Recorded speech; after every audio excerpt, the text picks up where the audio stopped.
శివరాత్రి తర్వాత ఈ పంచాంగ శ్రవణం ఈ పెద్దల ఆశీర్వాదం కూడా ఈరోజు తీసుకోవాలి. ఈ పరాభవనామ సంవత్సరం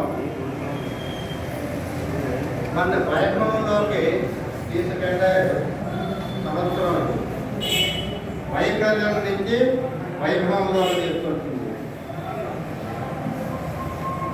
మనలో ఉండే లోపాలు, లోటుపాట్లు ఏమన్నా ఉన్నా కూడా వాటిని అన్నింటినీ గదించి సన్మార్గంలో నడవటానికి ఈ పరాభవన సంవత్సరం దోహదం చేస్తుంది.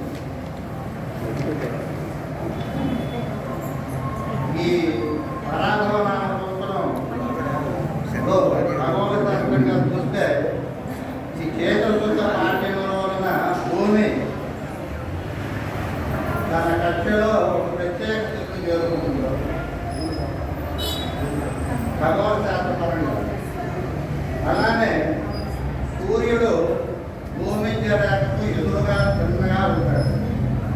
దీనివల్ల పగలు రాత్రి సమానంగా ఉంటారు. ఈ భూమి ఉత్తరార్థ గోళం వైపుకి వంగి ఉండటం వల్ల సూర్యరశ్మి నేరుగా పడి ప్రకృతిలో మనకి జీవకళ ఒట్టి పడుతూ ఉంటుంది. అందువల్ల ఉత్తరాయణంలో ఈ సూర్యకిరణాల భూమిపై నేరుగా పడటం వల్ల ప్రకృతి ఉత్తేజం ఉంటుంది. అది ఖగోళ శాస్త్రపరంగా. ఇక ఆరోగ్యపరంగా చూస్తే ఈ ఉగాది రోజు ప్రధానంగా ఈ ఋతుసంధి సమయంలో వస్తుంది. అంటే శిశు ఋతువు, వసంత ఋతువు. అంటే శిశు ఋతువు వెళ్ళిపోయి వసంత ఋతువు ప్రవేశిస్తుంది.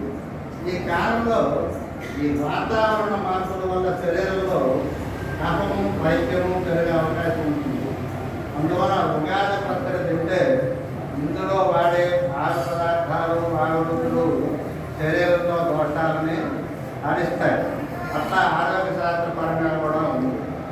జీవశాస్త్రపరంగా చూస్తే ఈ వసంత కాలంలో చెట్లు పాత ఆకులు రాల్చి కొత్త చిగుళ్ళు దొరుకుతాయి.